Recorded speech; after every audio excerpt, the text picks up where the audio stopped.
once at 6 and then twice at 7:15 we stop writing as a panel. Just time yourselves as well. Without any further ado, I invite the Prime Minister to open up the floor and deliver a speech not exceeding 7 minutes and 15 seconds. Hear, hear. Okay, cool. Can everyone hear me? Yes, you are audible. Okay, spicy. Wait, is this being recorded?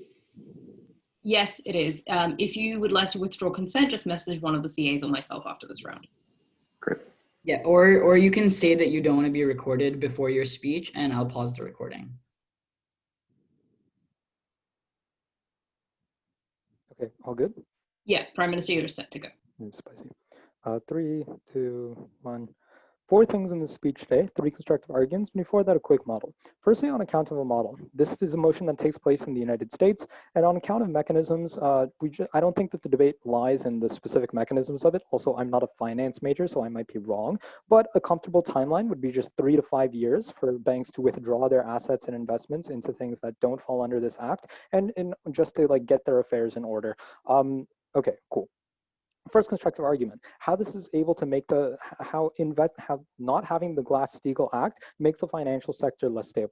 I want to make one thing clear from the start of my speech, is that investments into things like the stock market, into foreign markets, and just overall practices that would be outlawed under this act are ones that led to the 2008 financial market crash, right? And also are ones that are also leading to the current stock market crash that happened earlier this year, right? But note is that like the crash was due to this because of the volatility of markets that exist, right? And we also want to point out the second thing is that market crashes are inevitable under the capitalist system we live in, right? So I think the goal of this is of this debate and the burden we set out from OG is that it's probably good to enact this act on the basis of being able to mitigate the effects of inevitable market crashes and being able to offset the harms of people like not having their retirement funds present when they want to retire and other things like that that banks are able to control.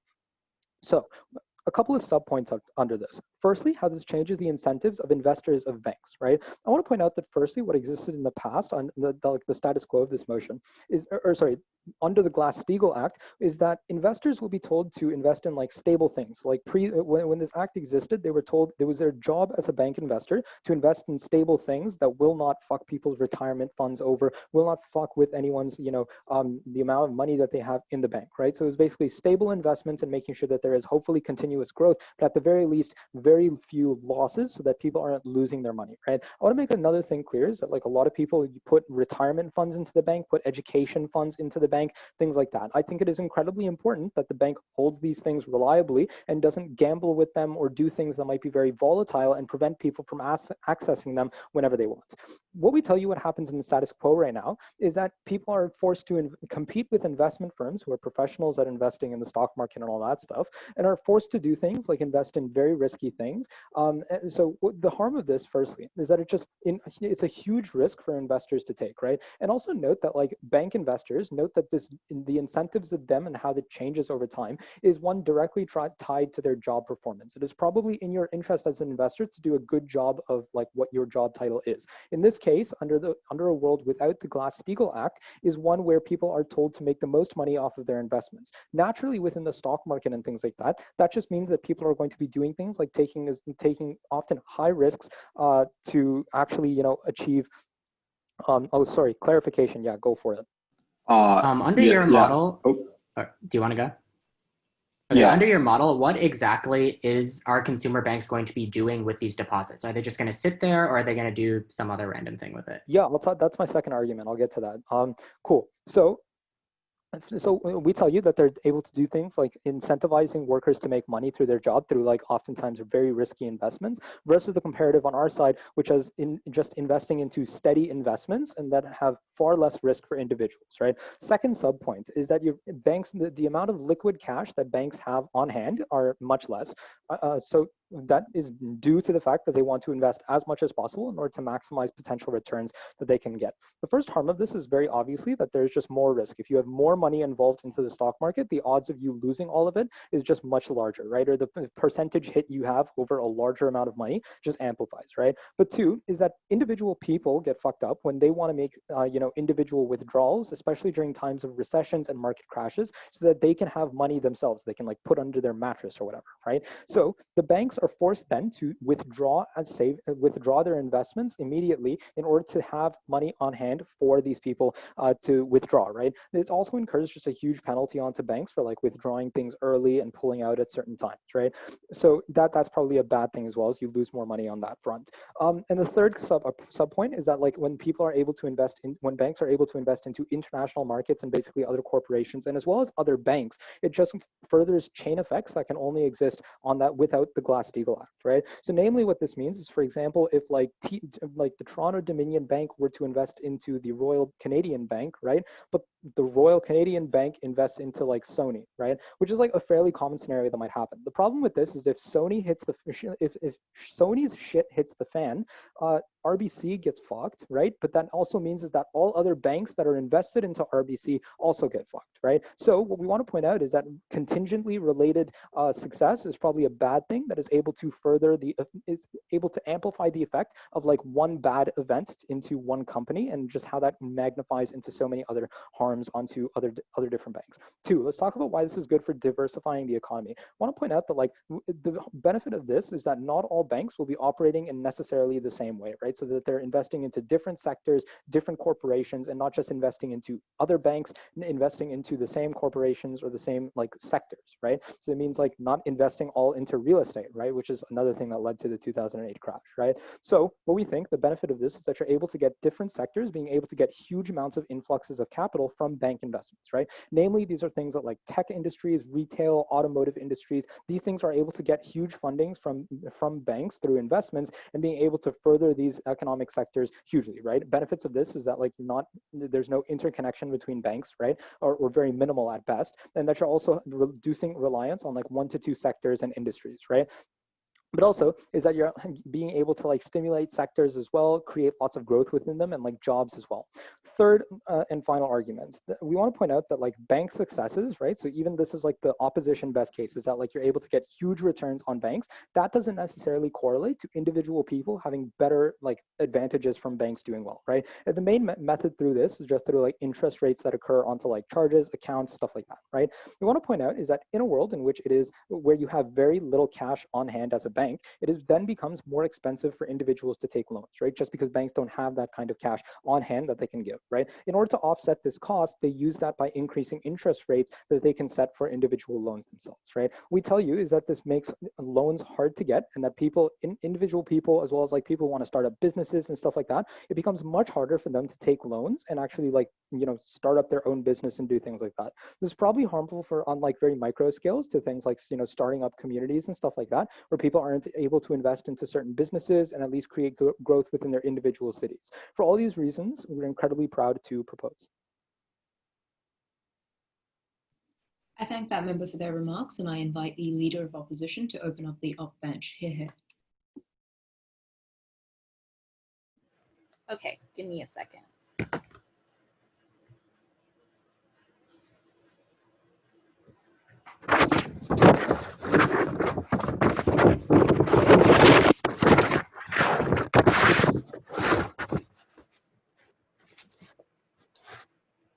Okay, I'm going to start in 3, 2, 1.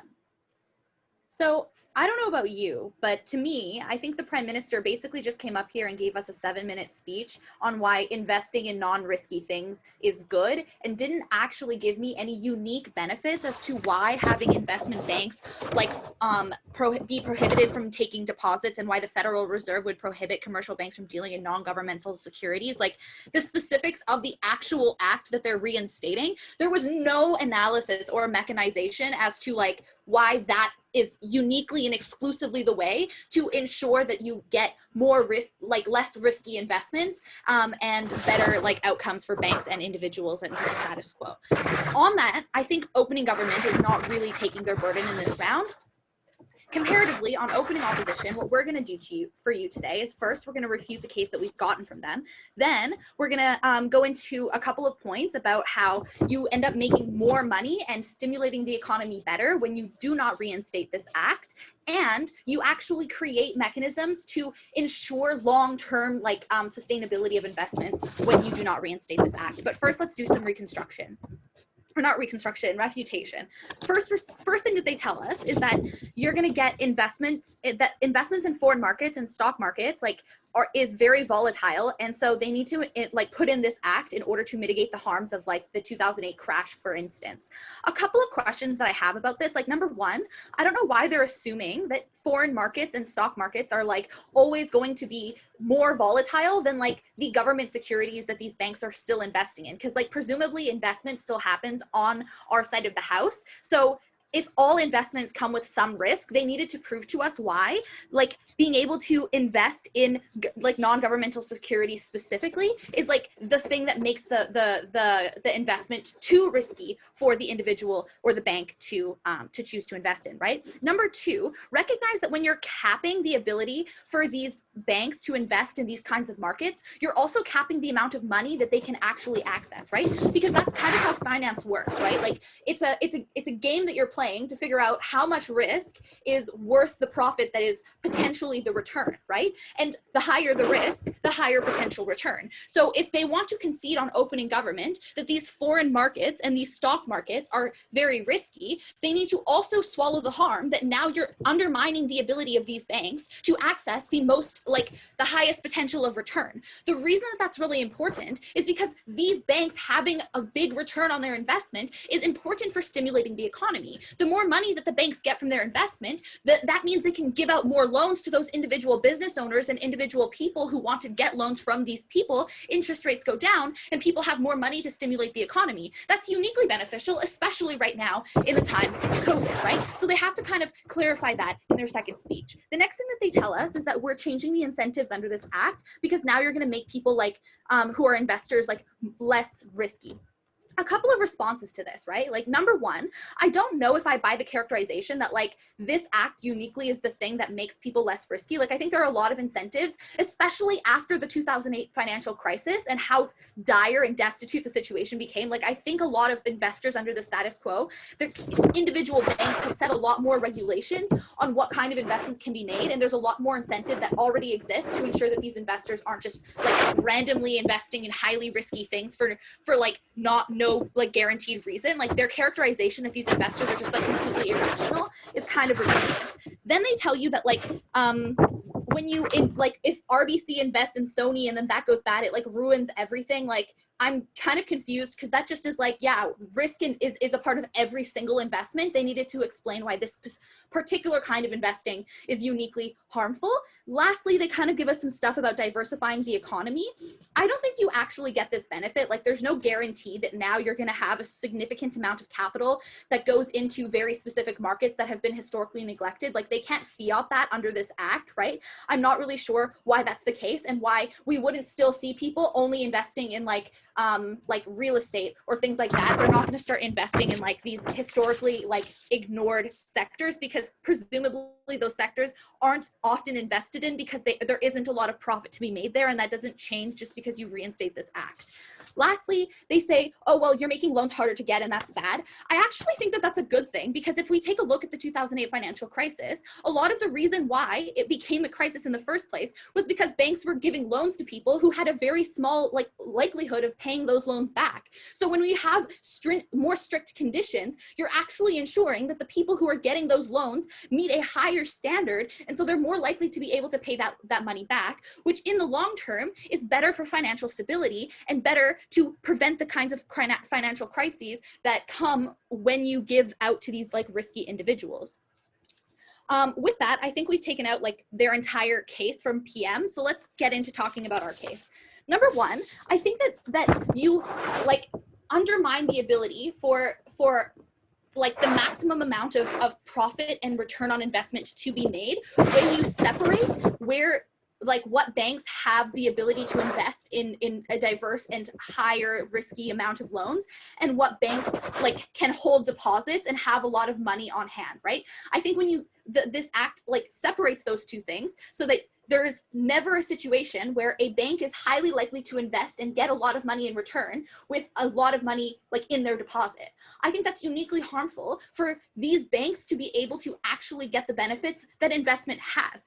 why is this so detrimental to the long-term like economic functioning of a country? I think that investors who are less likely to invest because they don't have as much of a goal for they don't have as much of an ability to access profit is on net going to decrease their likelihood to invest in the first place, and that has huge economic ramifications. But furthermore, like I said earlier, I think just being able to have a significant amount of profit is very good for stimulating the economy overall. So if that's the benefit that OG actually wants in this round, I'm unclear as to why separating these two things into investment in commercial banks and prohibiting them from doing similar things is actually beneficial. Secondly, I think that there are a significant amount of regulatory bodies that already exist that try and ensure that investors are incentivized in doing good investments, right? So it's important that you recognize that this act is not necessary in order to get this benefit, and they need to prove to us specifically why it is in order to get the kind of benefit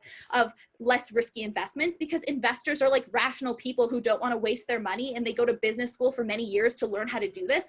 I'm unclear as to why these people are likely, especially in the wake of these financial crises, just going to continue to recklessly spend. I don't think that's a true characterization, and I think that we should allow responsible investors to make as much money as possible. That's the most beneficial. Proud to oppose.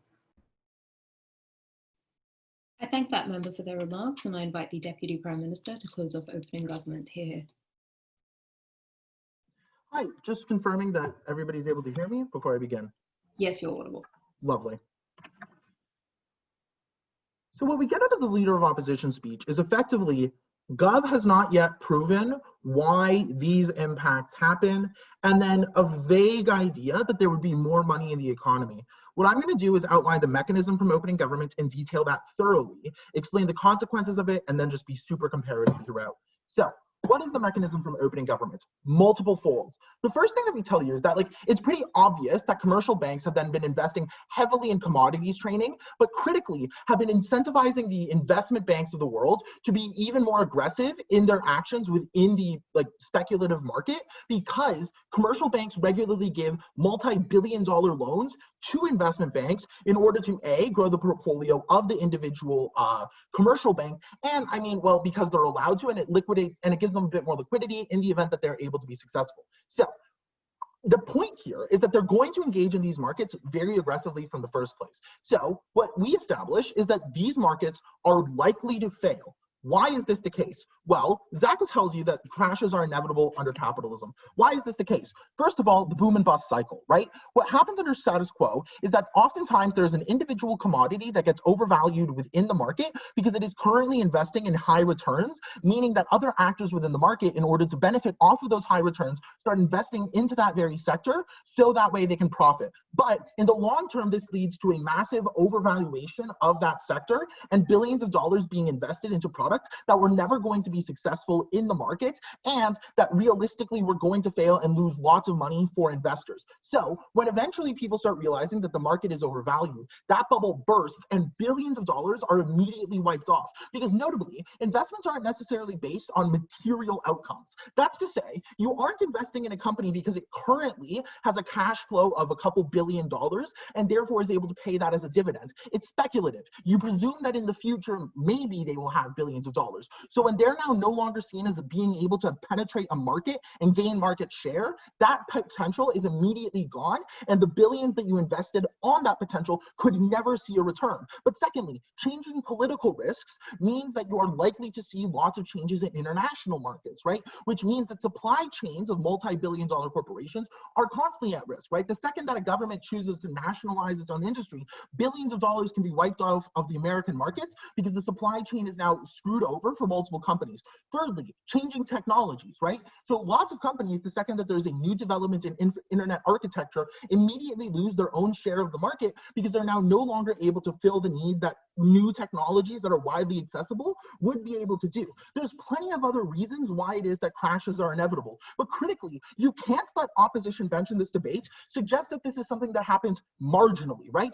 Let's name some examples. The current COVID-19 crash. You also have the 2008 recession. You have the 2012 recession. You have the tech bubble bursting in the early 2000s. You have the South Asian Financial Investment Bank crash in the 1990s. You have so many crashes that happen on about a 10 to 12-year cycle at best, which means that the benefit of sustained growth doesn't necessarily exist. Why? Because the second that there's a market crash, the people who actually lose their money are people that Zach tells you are who have had their pensions, educations, and savings tied up in these banks. Why? Because banks don't necessarily need to secure that they give you that money back under status quo, which means that the type of benefit that this gains to the economy is to the banks themselves, who get to be able to keep this valuation, who are the stockholders themselves, and keep the dividends that are made. But this doesn't necessarily trickle down onto average individuals. So why is it that this happens? First of all, it is because the incentives for traders change under the repeal of the Glass-Steagall Act, right?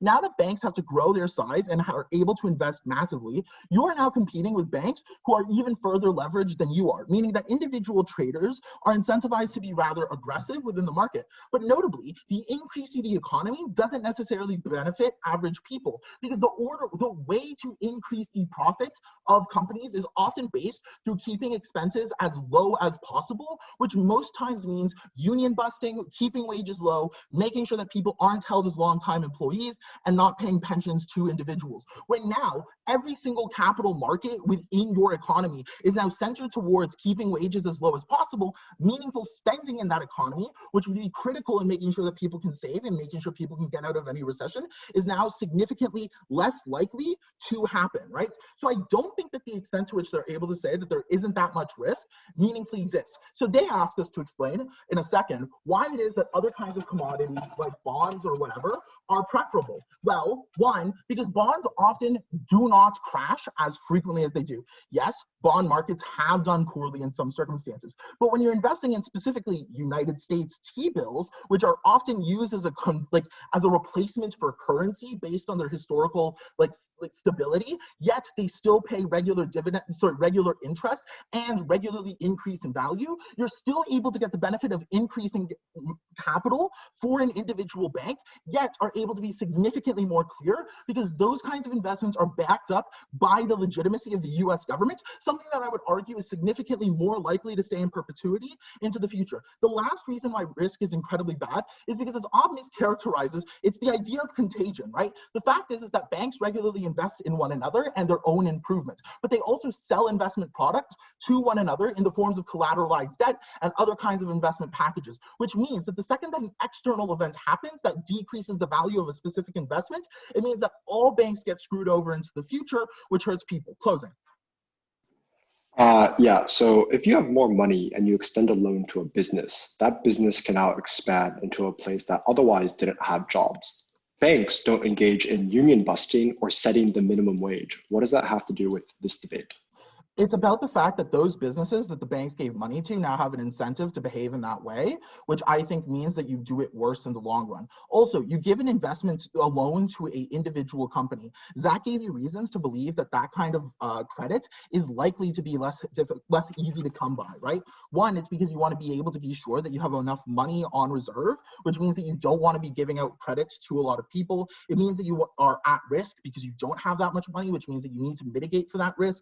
And also, it means that that's about it. So closing, opening opposition says that this is good thing because, the whole thing about mortgages. But the reality is that often means that loans don't often go to racialized people because it's perceived that they're not likely to pay this money back. But it also means that the ability for individuals to take risks to create those kinds of jobs also often doesn't exist.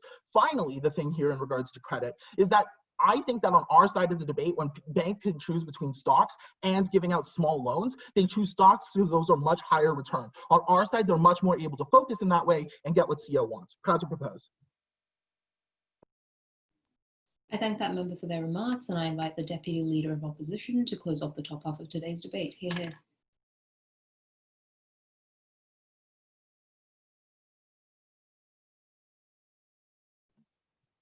Okay, hopefully everyone can hear me clearly. I guess I will try to speak up because I know that on Zoom my microphone can be a little bit wacky. So if I cut out, just let me know, please. All right, my time will start now. The big idea we get out of the opening government is that risk is bad and that we don't want banks and investors to take huge risks because that'll lead to huge crises and things that we cannot solve. On side opposition, we're going to first prove why that isn't very likely, and even if it was, why reinstating the Glass-Steagall Act is not the best way to address today's modern problems. Let's start with the big claim we get from the second speaker, which is that we're going to have market crash for a variety of reasons that he explains, including the boom-bust cycle and overall sectors that he can somehow guarantee are going to fail. The first thing I want to note is that right now, investments are less likely to become super risky and speculative over time because of a lot of natural factors that act as a counterbalance to that attraction of return from risk. There are a few reasons why this is the case. First, we think that investors will have some form of natural caution because they are rational people and they're dealing with money and they are risking a loss. And in that sense, we think they're very likely to not just throw their money at something that looks completely stupid. The second thing to note is that there's probably a decent amount of caution because of the COVID-19 pandemic, which is to say that because economies are a little bit uncertain right now, investors probably aren't going to go all in onto one thing and create the bubbles that he claims. Third thing to note is that we now have, especially as global finance grows, huge numbers of investors with different strategies, which is to say, even if there are some investors that do want to be super risky, there are also probably an equal number of investors who would rather take a more conservative approach, and they counterbalance each other to prevent these huge bubbles and crashes that he characterizes in his argument. The last thing to note, however, is that we think the comparative is less investment, which is pretty much supported by the government. And they say that this is going to mean that if we have these crashes, people are going to lose money, but banks are not. But we've asked them to look at the comparative of less investment because we think this is infinitely more harmful than any of the risks that they claim on their side. This is because when there is less investment, especially less investment in things that are comparatively more risky than things we call quote unquote stable, we think this means that there's a huge decrease in innovation and venture capitalism. The reason this is the case is because going into something new or investing in something new is always going to seem more risky than things that appear to be stable but maybe might not be, and I'll get into that later. This is to say that as a result, we're likely to see struggling growth or no growth with very limited returns. The reason this connects back to the people impacts that they wanted to talk about in their case is because when they're, especially considering inflation and the fact that money does not retain its same value over time, we think that due to this minimal return, people aren't going to see benefits to their pensions or retirement funds, and they're going to be less willing to invest and risk and grow their money and wealth. As a result, we think that they're not benefiting people anymore either. The second though, even if we buy everything that was said, why is the Glass-Steagall Act not the best way to solve the problems of risk that they're outlining right now? There's three reasons. First, note that the Glass-Steagall Act is just really old. Like, it was repealed in 1999 and it was originally written in 1933. I'll note that they've never said anything about amending it, so we're going to presume that they're taking the act as it was originally formulated. And if they're going to say just bam, they're going to push it back into markets, we don't think that it can account for the ways in which financial tools such as derivatives and global finance have changed over time. The second thing to note, however, is that there are a lot of other regulations now, especially those that were implemented after the 2008 crisis, and they never gave us any analysis to how these things interact. In fact, we think that in limiting banks and different financial institutions in this way, they're actually going to funnel money into certain places and create the bubbles that he claimed were so bad, using that same analysis of like it's bad for people to all pile their money in one place.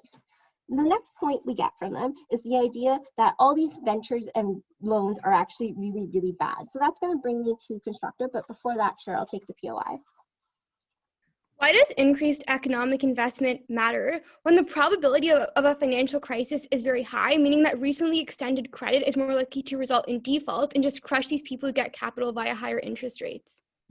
So we think we don't fundamentally buy this assertion that crisis is always imminent. And we think that as soon as anyone buys into the analysis that crisis is imminent and they pull back from taking any kind of investment or risk, that is actually when you see struggling growth, because it's a self-fulfilling prophecy. As soon as you see caution, you're like, I got to withdraw from the market. That's what causes the same kinds of financial crises, because then you're no longer willing to invest any kind of money or any kind of capital, and we never get any of the kind of economic growth or investment that we need. So I'm going to go into why that is so important, because proposition or the government bench claims that they'd like banks to be far less risky in investing. I think that's a very clear narrative that was made throughout their case. We think this has three main problems. First, it means that venture investment basically tanks and that everyone moves towards these so-called more stable investments. However, if we think about what those quote-unquote stable investments are, they often relate to very established big industries that are more and more becoming outdated. So for instance, a lot of people are going to put their money in things like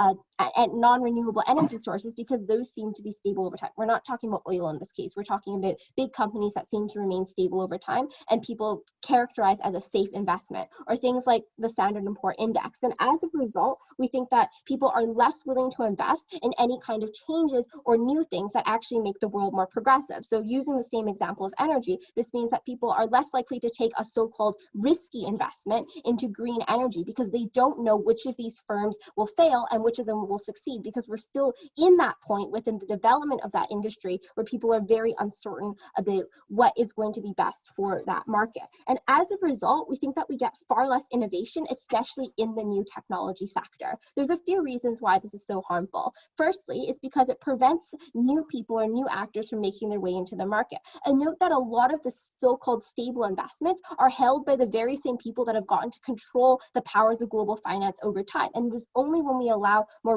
quote unquote risky investments to go to marginalized groups that they get a chance to also have a stake in the global financial market. The second point to note is that this also means that the US economy is likely to develop at a far slower pace and is going to be outstripped by a bunch of the other economies out there that don't have these rules and actually take the risk and allow for the investment and innovation that is so critical to allowing a country to progress and allowing the economy to continue to grow. At the end of the day, we think that this act, even if there was a huge risk of crisis, which we've already shown isn't particularly likely, is not the best way to solve the problems that were outlined by the opening government in this case, and it's for that reason that we're proud to continue opposing the motion. I thank that member for their remarks, and I invite the member of government to open up the back half of today's debate. Hear, hear.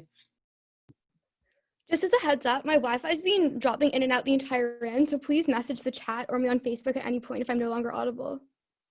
Sure.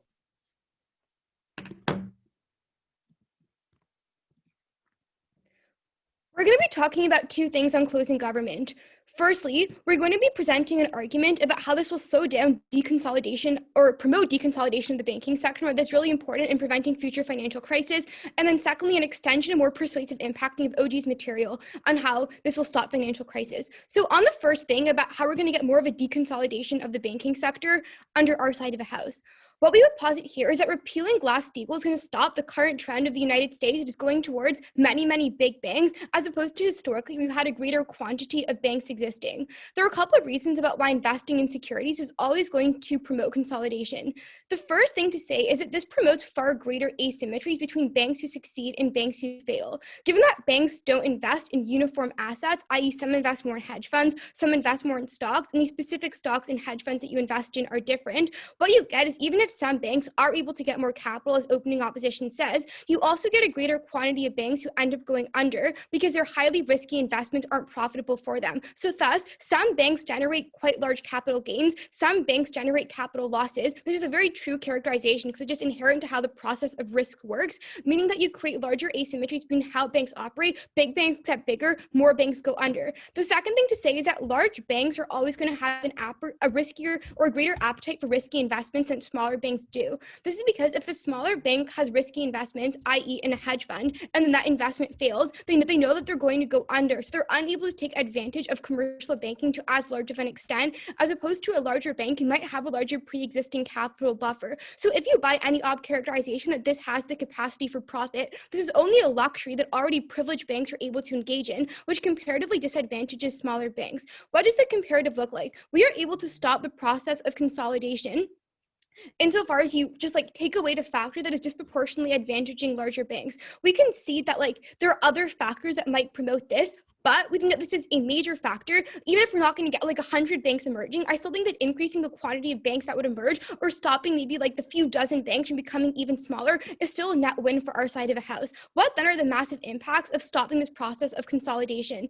The first thing to say is that this massively increases the lobbying power of specific kinds of banks, where if you have more money, you can pay off officials to a larger extent that then increase loopholes when you're engaging in kinds of financial mismanagement that ultimately exist, meaning that individual banks are able to get away with more risky behavior. The more important impact of this is that having a consolidated impact substantially increases the probability of financial crisis. The first reason for this is that larger banks are more likely to be risky because they know that they become too big to fail. That is, if you lent money to a greater quantity of consumers, political pressure to have you bailed out is always going to be higher, and the state will do that because financial reverberations of you failing are going to be substantially larger. So you create a moral hazard and then these banks become riskier. But secondly, the impacts of financial contagion are substantially worse when there are fewer banks.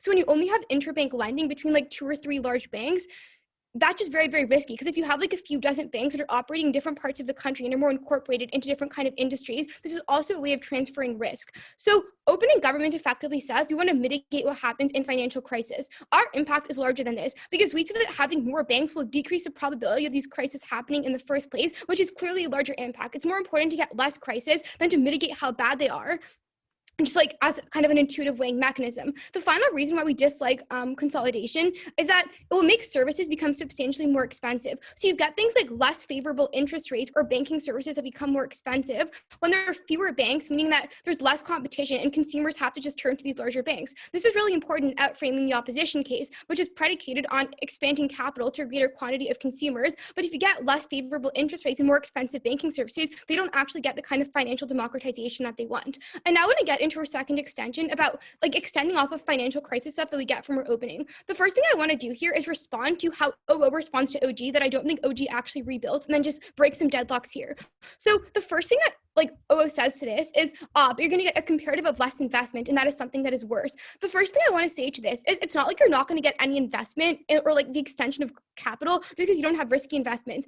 Banks still have a consistent stream of money via interest rates, especially US banks, which are very appealing to foreign investors. So you can charge quite generous interest of this. If you need capital, you can also just do things like sell bonds to other people. So in weighing this debate, you should not weigh the reduction of the expansion of capital very highly because banks still have incentives to do this. But secondly, just view our POI response. Why does more capital matter? If you just get an overheating of the banking system, there's a crash, and then vulnerable people who get capital are worse off. The second thing I want to respond to from OO that I don't think that OG does adequately is like, these investments aren't going to be that risky. Banks are going to be careful, which if true, like takes away all of the OG impacts. The first thing to say here is that bank managers who make these decisions are often insulated from risk. This is because they often have other investments in corporations, but you can also get things like golden parachute retirement packages that occurred in 2008 where they're able to like yeet out before the banks ultimately fail. So the potential for benefits are high and they can become like mega billionaires, and the potential for risk is low because they can effectively play the game. But secondly, these kinds of investments create a harmful kind of race to the bottom. So if certain banks become more profitable via risky investments, you now have to incentivize all banks to be riskier to compete on a more financial level playing field, which creates an irrational race to the bottom where banks are incentivized to become riskier. Now that I've dealt with these deadlocks, I want to add a few more positive material that will extend the scope of OG's impacts and ultimately beat them. The first thing to say is that we care a lot about US banks failing because they have significant repercussions within the international financial community. It's not only the case that there's connectedness on the domestic level in interbank lending markets, but it's also the case that foreign banks often had large quantities of capital invested in US banks. This is for a couple reasons. Firstly, the optics of the US banking system is very, very stable relative to other systems that are substantially more volatile. But secondly, due to the high demand for the dollar, you often just got a lot of interbank collaboration where they did things like exchange reserve payments and stuff like that. So these systems are very, very interconnected. What this means is that if individual US banks start to fail, banks elsewhere start doing poorly because you're often reliant on like their money that they place in US banks as a form of capital. What you then do is you worsen bank runs in other regions of the world where their banks become less capitalized. So domestic financial crisis in the States start having ripple effects to the larger financial community. This clearly outweighs opening government because it's not just about like domestic crisis. Other countries whose bank systems are even less established are going to start doing worse. The second thing that I want to extend off of OG here is that due to COVID, there's probably going to be a massive banking crisis unless we repeal this act. The first reason for this is that there's currently the illusion that risky assets are undervalued because they dropped a lot due to COVID. So like hedge funds are doing poorly and stocks are doing poorly. That might create an incentive to go into these markets. The problem with this is managers don't always know if these assets often are undervalued, if there's a second wave of COVID, they could just go under even more. But secondly, balance sheets are already overextended because a lot of business debt has done incredibly poorly. So what this means is that we need to step in now because COVID is exacerbating risk. We don't want a crisis now while states are less able to deal with it. You'll get less conforming to like future quarantine measures when the economy is crashing. For all of these reasons, I'm very proud to stand in closing government. I thank that member for their remarks, and I invite the member of opposition to open up closing opposition. Here. Can you all hear me? Yes, you're audible. And is my video a problem for anybody? Is it causing like audio issues? Anything? Naomi, Yep. Is that causing you issues? So it matters less now that I've spoken. So like I'll type in the chat if I can't hear anymore. Yeah. Cool, So then I'll just turn off my video. If you see it in the chat, just turn off your video. Yeah, we'll do.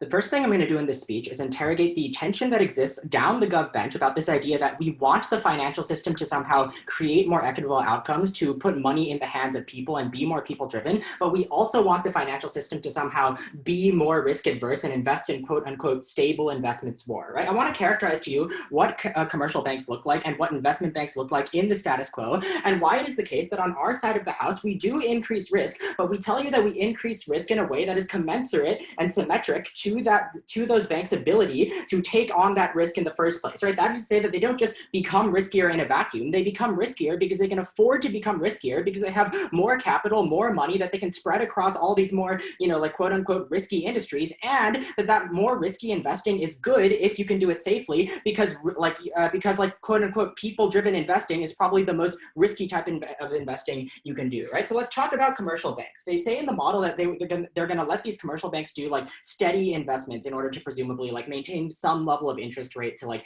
incentivize people to put money in these commercial banks in the first place, right? Recognize what a stable investment looks like. It doesn't look like everything they talk to you about in CG about, like giving rent relief to all these people that are affected by COVID-19 and these small businesses that like have no way to stay solvent during this pandemic and have no way to get out of this. It looks like things like investing in massive incumbent tech companies like Apple or Tesla or whatever that are going to turn a profit, that are going to actually make sure that your that your balance sheet is positive rather than negative. Or it looks like things like investing in indexes that are just like amalgamations of like the biggest companies in America. We don't think you get things like investing in minority communities. We don't think you get things like investing in small businesses and helping them stay solvent. We don't think you get things like investing in new innovative industries like climate change driven industries like opening on mentioned. And we don't think you get things like the immediate impact of solving the COVID-19 crisis and the biggest the biggest recession like that America has faced since the 1930s, since the Great Depression. We think we get that on our side of the house when we actually give these companies a greater capacity and appetite for risk, right? Recognize also some mitigation on this characterization we get throughout the gov bench that banks are they don't quite know what they're investing in, like they don't understand the risks of their supply chains and all that stuff. We think banks, like especially when you're putting millions or billions of dollars into a particular business or into a particular idea, probably do their research. They literally employ some of the smartest people and most sophisticated, economic and mathematical models out there. But second, we've also observed to you that in the post-2008 era, we have seen a huge amount of regulation and a huge increase in the political capital to regulate away some of the bad incentives that happen, right? Things like Dodd-Frank, which changed which regulated how people prioritize their own personal incentives over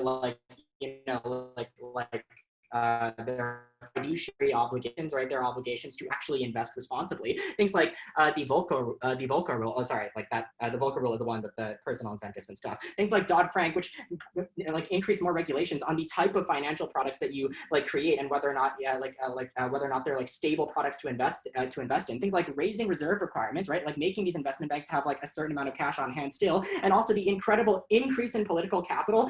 Literally, this is one of the few bipartisan issues that Republican and Democrats both campaign on the idea that we need to rein in banks from being unnecessarily risky in ways that result from conflict of interest or bad choices, not just all risk is bad like whatsoever, right? We would also make the argument that like the fact that consumers are like exposed to the investment bank's risk, that they know that their deposits are like wrapped up in the activities of these investment banks, also increases the political capital to further regulate. We think one of the problems in the 1990s was people viewed these investment banks and these like Wall Street hedge funds and stuff as just like, you know, off doing their own like distant thing, and they didn't really understand how that interacted with like their own personal lives and their own personal savings. We think when you know that your money is also going into these like investment, to these investment banks and into these activities, we think this increases that political capital. Cool. What are the impacts of this? First, we think you access, because you have a greater appetite for risk, right? Because you have more money, more ability to spread that risk, simple economies of scale, right? You're more able to justify investing in risky things if it is the case that you have more money that you can afford to lose. And also the fact that you can create more complex products, right? You can group debt products like mortgages or student loans or business loans or whatever they might be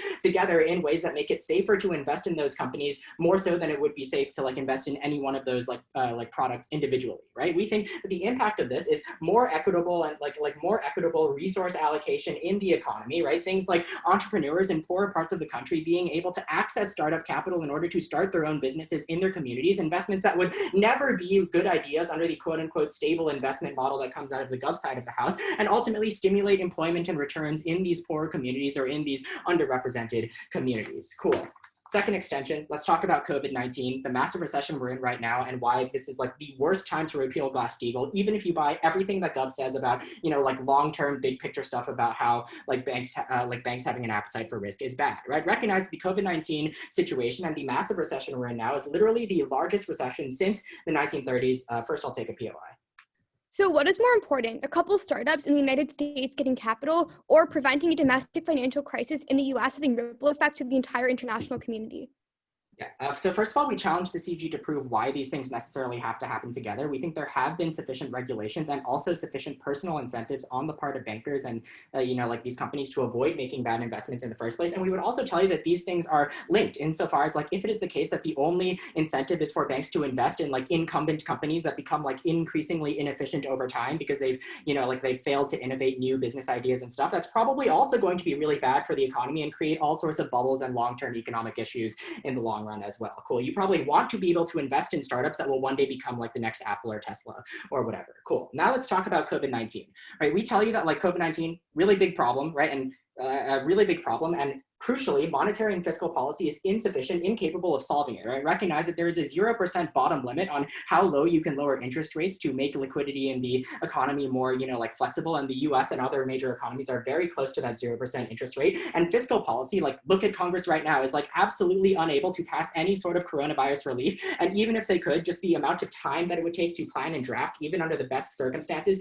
is woefully insufficient to solve this crisis right now. The weighing is really, really clear, right? Because given the nature of this recession and the scale of this recession and the fact that recessions spiral, right? The longer that unemployment becomes an issue, the longer that people run out of savings, the longer that people stop consuming goods and aggregate demand goes down, the worse that this situation becomes, right? Given this, we tell you that banks are the only way to, or the only way, and giving liquidity to these banks is the only way to actually save some of these like quote unquote, you know, like not stable investments, like businesses that are going under, like people who need help restructuring their mortgages or restructuring their credit card debt, and even like these like objectively very risky investments that need to be happening in order to like create the best outcomes in the economy. Very proud to propose. I thank that member for his remarks, and I invite the Gov Whip to close off the Gov half of today's debate. Here. Hi, sorry, my Wi-Fi is also kind of sus, so I'm also going to leave my camera off if that's all right. Assuming people can hear me, of course. Yep, you're audible. Great. Sorry, I just have some paper to organize.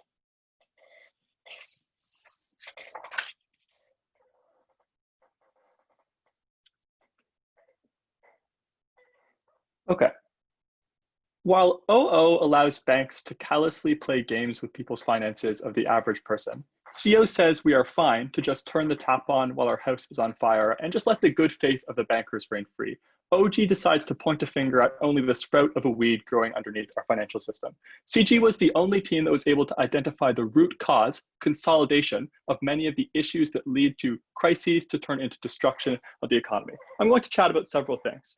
first, I'm going to explain risky innovations, how we're still going to get some, how some of it doesn't matter. And then of course, I'm going to weigh consolidation against OG and explain why we have the most harm on the scale of crises. So first, why will we still have some level of risky innovation? If CO wanted to try to extend with some fairly derivative material on OO, then they needed to respond to Naomi's structural reasons of why you are still able to get capitalization within the market. So firstly, you can still get a constant stream of interest rates because it means it's safe. Secondly, it means that banks can still sell debt and bonds, right? You can still have that other form of wealth. Thirdly, though, assets globally are often placed in American banks. This means that American banks uniquely have capitalization from the rest of the world with which they don't need to be super risky, but can still give out investments to people. But fourthly, I want to add, there are just many, many other ways that important innovations can happen. For example, venture capital is really, really powerful because it's private individuals and we don't need to put the public on the foot of the bill when a crisis happens and we have to bail out those banks. We suggest that that's probably an alternative as well. But finally, I just want to point out that a lot of the innovations they talk about aren't even that risky. The projections of like green energy companies, specifically most established ones, are massive, massive profits in the next few years. Those aren't risky investments. And so in many cases, banks are still going to be able to some degree, finance. Like, it's just not that risky, guys. Other people can finance it. So it's clear that the harm of risk and some people not getting money is quite minimal, given how many other streams of wealth that people can have. So sure, some people might not be able to access a loan for a small business at some point. Usually not, for all those reasons that I gave you. But sure, in their best case scenario, some people don't. Now, with this in mind, let's weigh this against all of the harms of consolidation and financial crisis this causes. OG explains how financial crises sometimes happen and might say that they are likely to happen in this world. Naomi explains how uniquely COVID has caused an overextension of the market, which means that you're much more likely to have a financial crisis, which means that banks will go under in the next few years. They, on closing opposition, say that, well, you know, COVID actually means that a lot of people really need money right this second. However, we can still give money right this second because this policy is a relatively long-term policy. You know, OG's model is that over the next like 4 or 5 years, this policy will take place. But in the long term, it means that we're much less risky. It means that you don't have consolidation when we're coming back into the market. So why doesn't consolidation occur as much on our side of the house? Naomi gives you 3 reasons, and for some reason, CO just did not decide to respond to them. The first was that banks don't buy uniform assets, which means that consolidation in the status quo occurs, right? Because some banks buy assets that are more successful, some don't, and so of course some get screwed up. Secondly, those small banks have less appetite for risk, which means they can either just not succeed, or in many instances, when they are so small, they just get bought up by bigger banks, and therefore that's quite terrible. The tipping point, of course, is that when banks get big enough, they're able to then purchase smaller banks at a much higher rate. This means that consolidation occurs to a much greater degree, so on and so forth. The important thing that happens with this policy, however, is that it decreases the ability of banks to have that one tipping point in their ability to buy new debt. For example, it means that that variety is massively decreased. It means that when someone buys a risky loan, it no longer is actually the distinction between you and another bank. It means that the vast majority of banks are going to be able to succeed rather than fail in our world. This means that you're more likely to have 10, 15, maybe even banks that are in the world, and so you're less likely to have risk. This was incredibly important because it makes the necessary distinction between us and OG. So where OG makes the link that, you know, you're going to have more financial crisis, we explain how those crises became much worse when banks are interconnected, and banks are much more likely to be interconnected when there is one massive bank at the top, and that massive bank is basically capitalized by every single other bank. So you invest in that one, and if that one bank fails, then so does the rest of the economy. Whereas on our side of the house, you have more disconnected banks that are much better at assuming that risk. I'll take a POI from OO. Why is it necessary to prevent all banks from being able to grow and take risky investments in order to prevent this consolidation, instead of using any other like policies to prevent banks from like swallowing small banks? Well, that was one of the mechanisms, and thank you for listening to that one. But the other one was that just structurally, if banks are small, they will not be able to get enough money. And so like they won't be able to be players in the market, whereas large banks will be more trusted and thus they'll still get the same people. Like that's just didn't listen to much of the case that Naomi brought forward. But additionally, we added another mechanism that when banks are smaller, they're much less able to lobby. So OO and CO both have this strange conception of legislation. They both bring up Dodd-Frank. They both say the financial system's getting more regulated, guys. It's fine. No one's doing terrible things. The issue is Dodd-Frank has consistently been repealed in many instances in the United States in different states. Also, large parts of it on a national level have been taken out. The reason for this is because banks have become much more powerful and consolidated. They have much more money to lobby, but additionally, they're too big to fail, which means that basically the state needs to be dependent on them. And in instances of regulation, they often can't do so. But additionally, when banks fail, the state has to foot the bill. This is the reason why it turns out we don't trust those investment bankers as much as CO and OO want to, right? These aren't perfect individuals. The whole reason the financial crisis happened was because they're making reckless investments. We'd suggest that that means that when you're able to control basically regulation, when you're able to have basically as much capitalization as you want, it often means they callously play with individuals' money. Because as Naomi points out, and we get no response from CO, they still get their golden parachute at the end of the day. And in the instance that they succeed, they get loads more money too because they're successful. But in the instance they fail, they have no harm done to them because the state will always bail them out. It's not just the case that this is a harm, this is also a principled harm on individuals because you're ripping away not only their funds from their retirement, but also their tax dollars on this. Additionally, though, we expanded on the impact of OG and pushed it past the tipping point of why you're likely to get terrible crises, because it's not just the American context that matters. It's countries that are much, much less capitalized, where banks are often more and more indebted to each other, but also to American banks. In the instance that a single large American bank fails, that sends ripple effects to the entire financial world. It means that in many instances, entire structures of banking in the developing world fails. And this doesn't just have impacts on them, although we ought to care about the impacts of those as well, but it also has impacts back on the United States, wherein countries are much, or banks are much less able to now invest in those banks from the developing world who are often making large returns because of risky investments there. So we'd suggest that not only do these global crises have ripple effects for the developing world, but they also have massive effects on American bankers, meaning it's much harder to get investments in the United States as well, causing ripple effects for the economy as well. We're very proud to propose. I thank that member for their remarks, and I invite the opposition whip to close out today's debate. Hear, hear.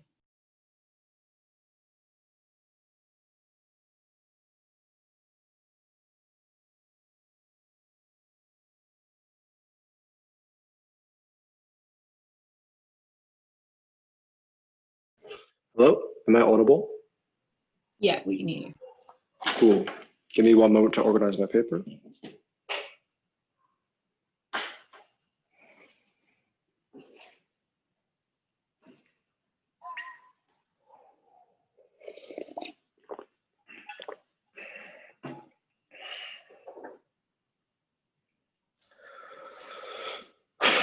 All right, starting in 10, 9, 8, 7, 6, 5, 4, 3, 2, 1.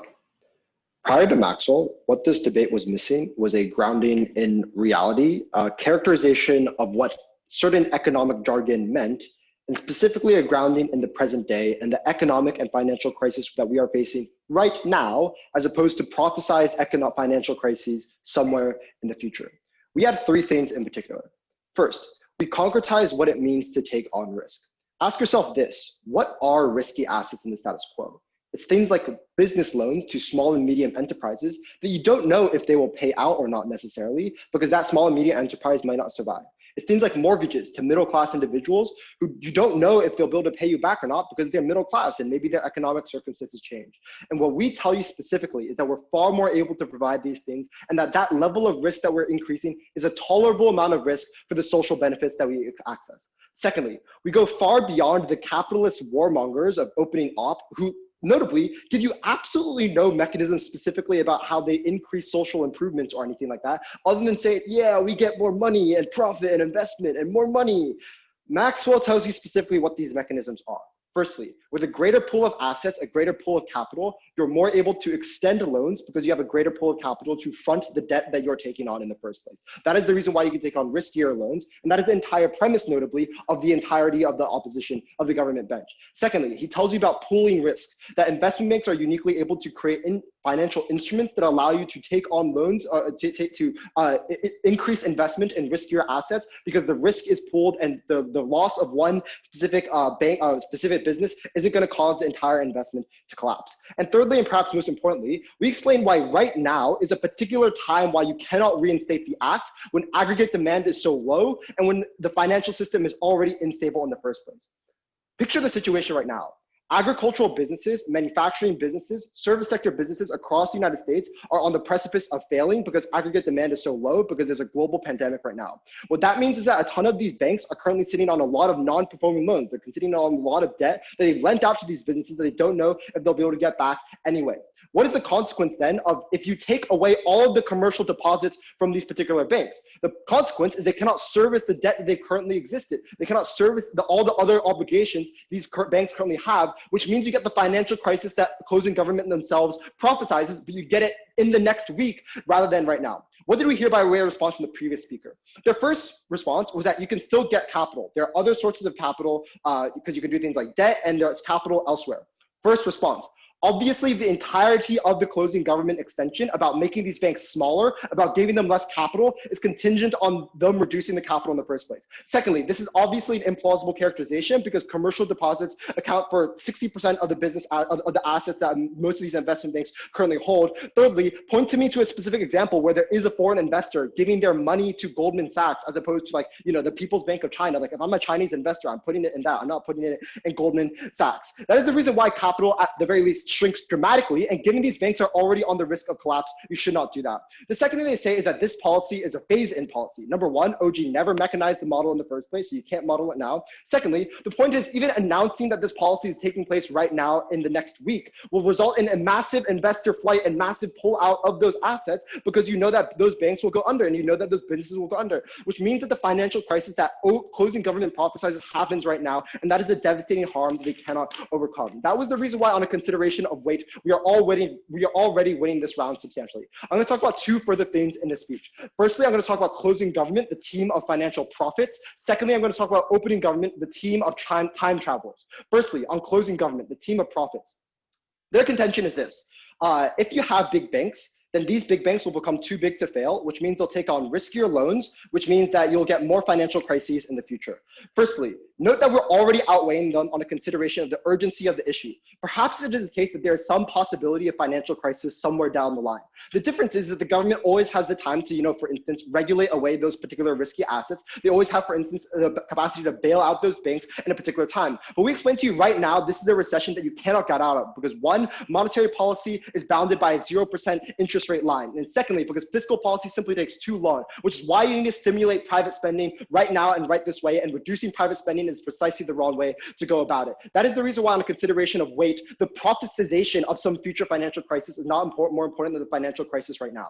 Second question I would ask them is the premise plausible? Like, give me a single example of a bank that has expanded in the last 12 years. Since all the regulations that Maxwell tells you about, many of these banks have maintained relatively modest growth rates, and minimal. The second thing to say is whether or not this is the tipping point between whether these banks are too big to fail. Maybe you separate all the biggest investment banks right now and you create 10 more banks. But the question is creating 10 more banks in the United States the difference between one bank collapsing and causing financial collapse? But under their side of the house, those additional 10 banks mean if one bank's collapsed, not the entire financial system collapses. Deeply unclear why that is the case. The third thing to note is if it is the case that they are effective and all these banks become incredibly small, that's super bad because then none of the banks can actually give out loans to the people that need it most. They can't give out mortgages to the people that need it most. That is the reason why this is incredibly unlikely to be the case. Before I move on, I'll take a POI. So investing in risky things is not a guarantee that you're going to be able to profit.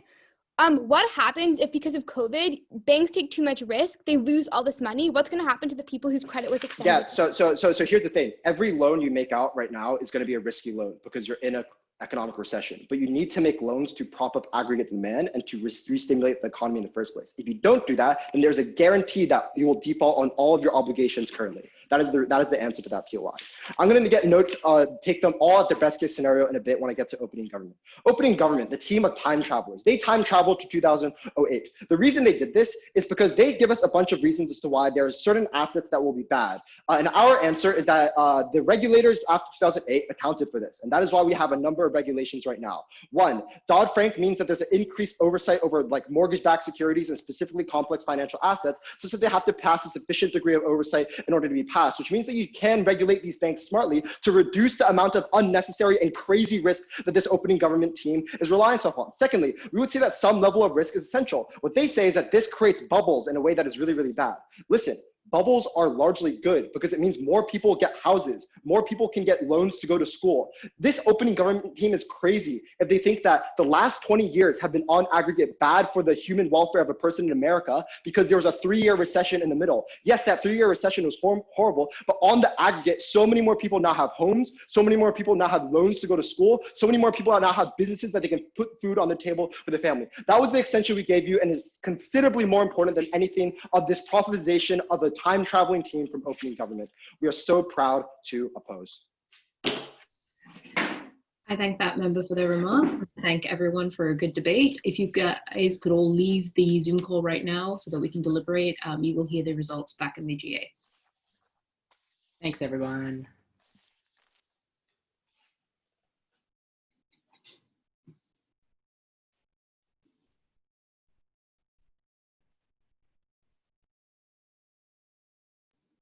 Anish, can you, Ethan, can you leave? Can you leave?